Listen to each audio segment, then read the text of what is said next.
माणूस हा चुकीचा पुतळा आहे, त्याच्याकडनं चुका ह्या होणारच।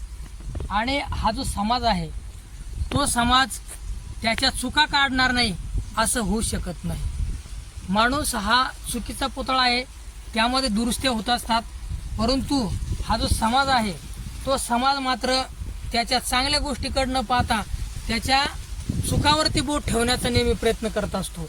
आपल्याला एक गोष्ट सांगतो मित्रांनो, की एक चित्रकार असतो, अतिशय सुंदर असं चित्र तो रंगवून ते राजाकडं तो पोच करतो।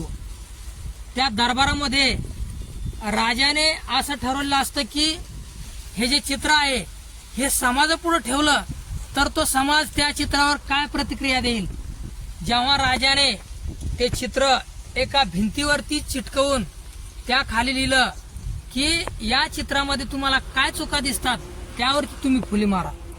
मित्रांनो, त्या चित्रावरती लोकांनी काही क्षणामध्ये हजारो चुका त्या ठिकाणी दाखवून ते चित्र अगदी विद्रूप करून टाकलं। आणि ते पाहून तो जो चित्रकार आहे तो भांबावून गेला, कारण त्याने अगदी मोठ्या मेहनतीने आणि मोठ्या कष्टाने आणि आपली जी कला आहे त्या कलेमध्ये जीव ओतून त्याने ते चित्र रेखाटलेलं होतं। परंतु त्या समाजाने त्या चित्रावरती ज्या चुकीच्या फुल्या मारून ठेवल्या त्यामुळे त्याचा पूर्ण आत्मविश्वास त्या ठिकाणी गमावला गेला। नंतर मित्रांनो, जेव्हा राजाने त्यामध्ये पुन्हा एकदा त्या समाजाची परीक्षा घेण्याचं ठरवलं त्यावेळेला राजाने तेच चित्र पुन्हा एकदा त्या चित्रकाराला काढायला लावून ते पुन्हा चिटकवलं आणि त्या ठिकाणी त्यांनी लिहिलं की असंच्या असं चित्र जर कोणी काढणार असेल तर त्याने त्या चित्राला फुली मारावी आणि तशी दुरुस्ती करावी।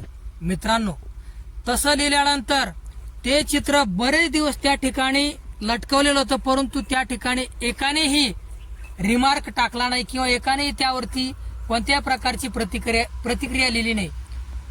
म्हणजे या ठिकाणी आपण एक विचार केला तर लोक हे तुमच्या चुका काढण्यामध्ये माहिर असतात, परंतु त्यामध्ये स्वतः काही करायचं आहे म्हणून ते करून दाखवण्यामध्ये ते माहिर नसतात। त्याच्या रिमार्कला तुम्ही घाबरून जाऊ नका, कारण समाजाचं कामच आहे की तुमच्या गोष्टीवरती रिमार्क करणे आणि त्यात तुमच्या चुका